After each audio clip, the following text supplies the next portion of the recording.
রাজধানীর বাইরে দেশের বিভিন্ন জেলায়ও জ্বালানি তেলের জন্য ভোগান্তি পোহাচ্ছেন মানুষ। অবৈধ মজুত ঠেকাতে তৎপর রয়েছে আইনশৃঙ্খলা বাহিনী। চুয়াডাঙ্গায় অবৈধভাবে জ্বালানি মজুত করা ১,০০০ লিটার ডিজেল জব্দ করা হয়েছে। এ ঘটনায় এক ইউপি সদস্যকে জেল জরিমানা করেছে ভ্রাম্যমাণ আদালত।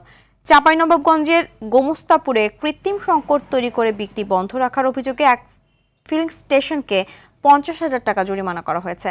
নোয়াখালী সদরে বসত বাড়িতে লুকিয়ে রাখা ১,২০০ লিটার পেট্রোল সহ ৩ জনকে গ্রেফতার করেছে জেলা গোয়েন্দা পুলিশ। এ সময় একটি পিকআপ গাড়িও জব্দ করা হয়। ৩টি প্রতিষ্ঠানকে ৮৫,০০০ টাকা জরিমানা করা হয়েছে বরিশালের বাবুগঞ্জে।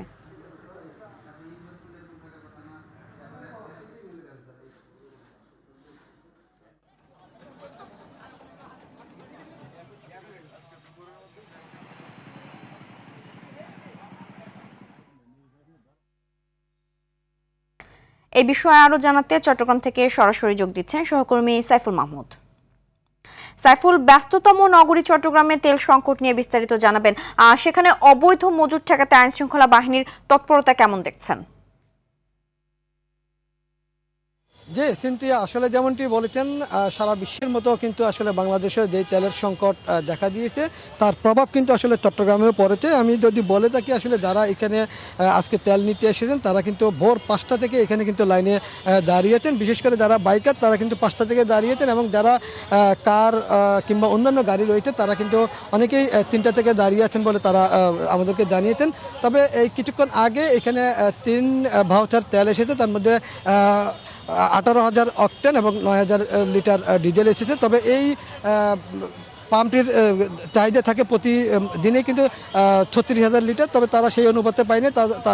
তারা বললো আসলে তাদের চাহিদার মতো যদি তাদেরকে দিতে পারতো তাহলে কিন্তু তারা গ্রাহকদেরকে আরও বেশি সুবিধা দিতে পারতো। তবে এই আশেপাশের অনেকগুলো পাম্প বন্ধ, যার কারণে সবাই এখানে ভিড় করে প্রতিদিন।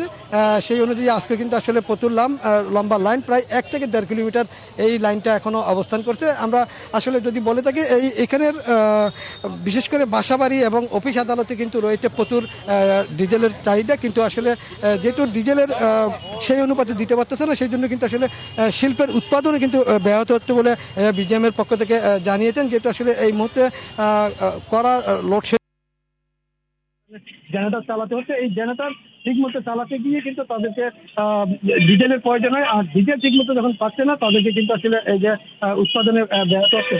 তবে চট্টগ্রামে কিন্তু অবৈধ মজুতদারের বিরুদ্ধে কিন্তু প্রতিনিয়তই অভিযান পরিচালিত হচ্ছে। এরপরও কোথাও না কোথাও কিন্তু অভিযানে কিন্তু কাউকে না কাউকে জরিমানা করা হচ্ছে এবং একই সাথে জ্বালানি উদ্ধার করা হচ্ছে। তবে সবকিছু মিলিয়ে কিন্তু আসলে চট্টগ্রামে কিন্তু এটার অবস্থা কিন্তু এখন খুবই ভয়াবহ দিকে। কবে নাগাদ আসলে এখান থেকে মুক্তি পাবে এটা কিন্তু কেউ বলতে পারতেছে না। তবে যারা সাধারণ গ্রাহক রয়েছেন তাদের একটাই দাবি, এটা খুব দ্রুত সময়ের মধ্যে যদি আসলে একটা সমস্যার সমাধান করা যায় তাহলে কিন্তু খুবই ভালো হবে।